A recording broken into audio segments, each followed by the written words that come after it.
What up guys, you're from Chelsea TV, back another episode of Reaction Time. At ayun nga po guys, no, lumabas na ang mga kandidato, lumabas na officially ang iba sa kanila at hopefully ay hindi na magkakaroon ng dagdag bawas, no? At yun nga po, ang pag-uusapan natin ay una, yung pong nangyari noong nakarang araw po doon sa pagtakbo or pagahin ni Bongbong Marcos po ng kanyang presidency o COC bilang pagkapangulo ng Pilipinas ay yung pong BBM Emergency Alert. So bago tayo pumunta doon, ay pag-usapan din rin natin na lumabas na rin po si Madam Leni at ang kanyang katanda na si Mr. Kiko Pangilinan at mga iba't pang mga celebrity na mga news anchor na tatakbo bilang senador at kung ano-ano mga posisyon. At dito natin makikita, kaya natin pag-uusapan to dahil dito natin papakita kung gaano po karumi ang politika sa Pilipinas. So ito na, nag-i-start na. It is time na magbatuhan na ng mga dumi dahil eleksyon at sabi nga ni Antonio Luna o ni General Luna, panoorin nyo.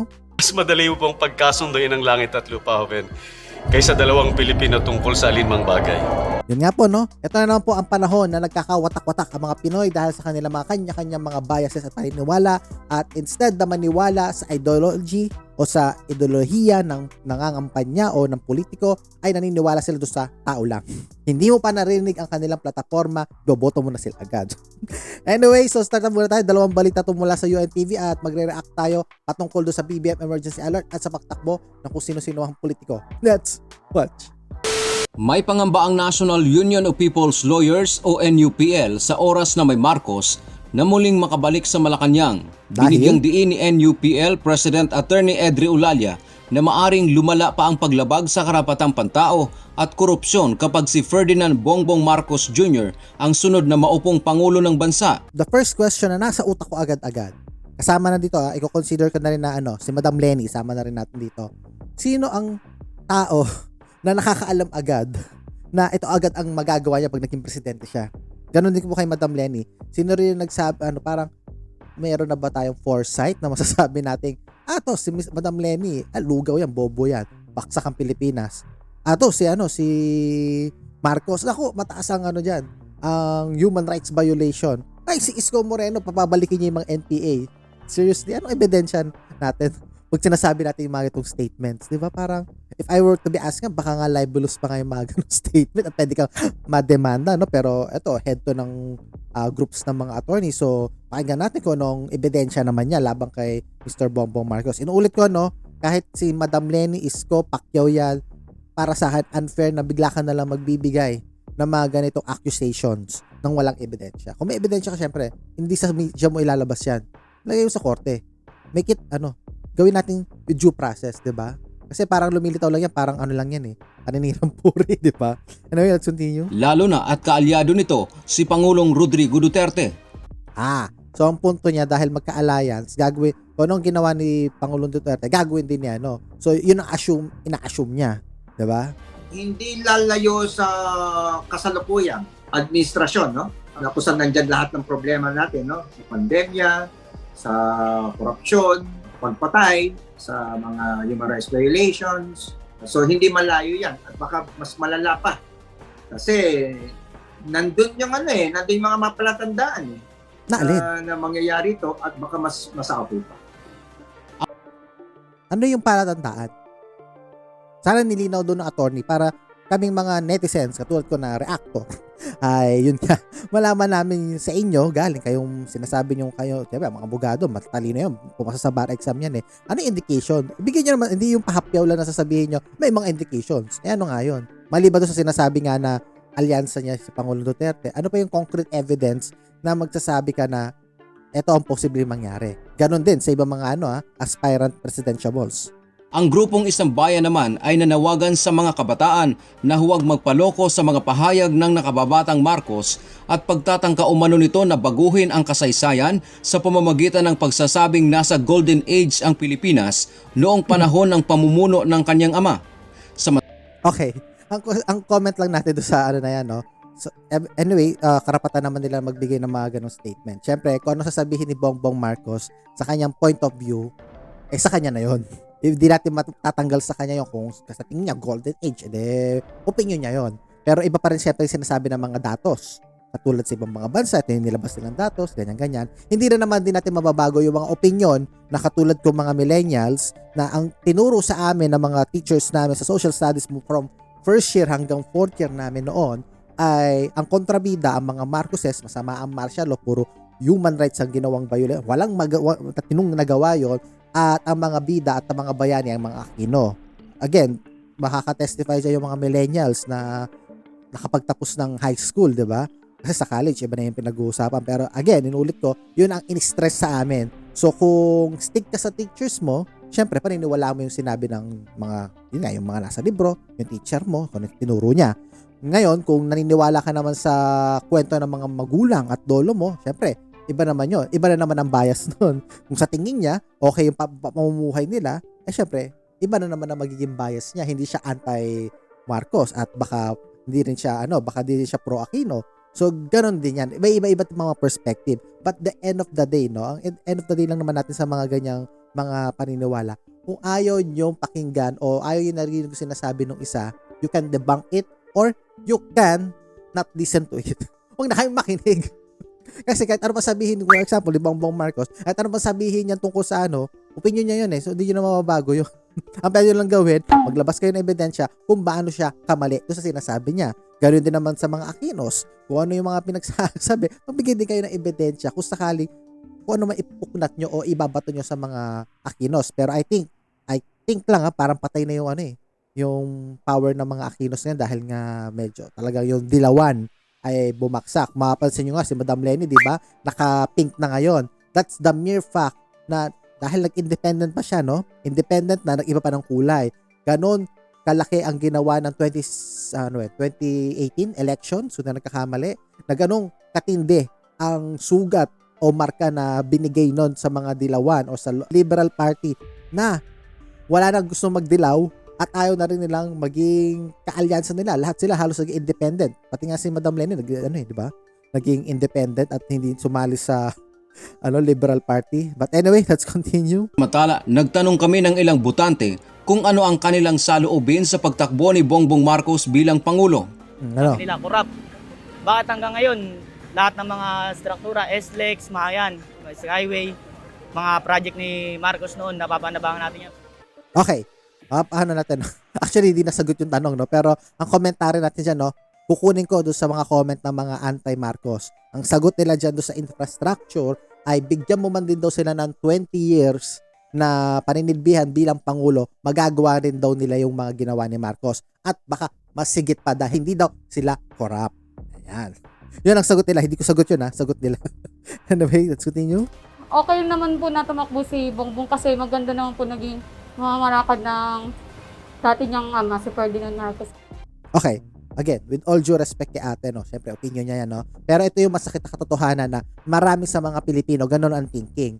Dahil sa tatay, dahil sa apelido, dahil sa ganito ang nagawa ng ibang tao na malapit sa kanila, o yun nga, tatay o kamag-anak, whatsoever, ay ito yung nagiging batayan natin. Instead na mag-focus tayo dun sa kandidato mismo at tinitingnan natin yung legacy ng pamilya nila. Hindi ba dapat tingnan muna natin una, ang pagkatao nila, pamilya nila, okay ba sila sa lahat ng pamilya nila? Di ba broken family?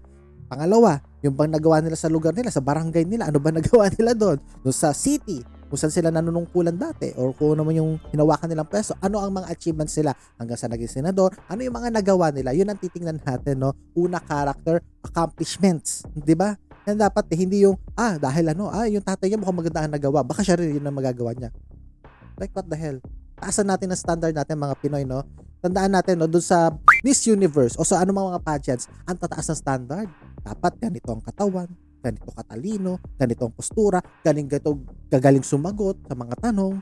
So dapat ganun din ang standard natin sa mga politiko natin. Hindi lang dahil, tatay niya si ganito, ay, kaapelido niya si ganito, ay, naku, sikat na artista yan dati. Taasan natin ang standard natin, mga Pinoy. Okay lang, nanalo sana. Yan ang problema, manalo sa... Kaya iba, iboto, huwag kayo matakot na maboto kahit sa piling nyo. Sa piling nyo, na dehado ang kandidato nyo, iboto nyo pa rin sila. Kasi malay nyo yung isang boto na yan yung magbibigay ng difference, di ba? Tala, usap-usapan naman ngayon ang natanggap na emergency alert ng ilan nating kababayan.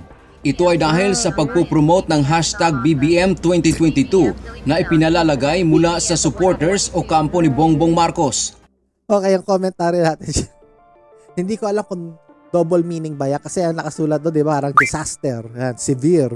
So parang ang sinasabi ba nila disaster? Disaster ang ang pag-submit ng COC ni Bongbong Marcos. Kasi double meaning siya. After niya sabing severe, biglang pro bigla, no? So I'm not sure kung ano ang talagang gusto niyang ibig sabihin, no? But anyway, Umani ito ng batiko sa social media dahil kadalasang ginagamit lamang ang emergency alert sa pagpapabatid sa publiko ng mga kalamidad. okay, basahin natin yung ilan dito. Another major red flag, Bongbong Marcos winning the presidency. Okay, kontra siya. Not Bongbong Marcos hijacking emergency alert system to campaign himself. Ayan. So kapal, pati emergency alerts ginagamit. Alert sa Marcos magnanakaw. Ayan, mga komentary na yan, no?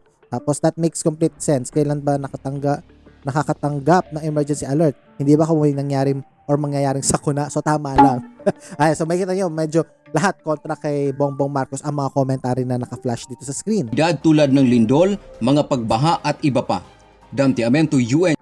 Okay. Punta tayo sa second news natin kasi may kaugnay yung commentary natin regarding naman doon sa kay yung BBM alert status na yan, no? Umani ng batiko sa social media ang pagkatanggap ng ilang individual ng emergency alert message na walang kinalaman sa sakuna o mahalagang public information. Laman ng emergency alert ang tila pro Bongbong Marcos narratives na may kasamang hashtag BBM 2022. Ang BBM ay kilalang moniker ni dating Senador Bongbong Marcos na tatakbong Pangulo sa alam natin 2022 national elections. Ang mensahe ay natanggap ng mga telco user kasabay ng paghahain ni Marcos ng Certificate of Candidacy kahapon. Actually, ang lumilitaw dito, tila merong isang server or parang nagbabato ng signal do sa within that area lamang kasi di naman natin na-receive to mula sa south. Sa NCR. So, ibang mga taga-north, tsaka actually kahit sa Makati, hindi rin sila naka-receive, more on bandang around lang dyan sa may MOA o sa may Pasay, no, area. Ayon sa National Telecommunications Commission o NTC, iniimbestigahan na nila ang insidente.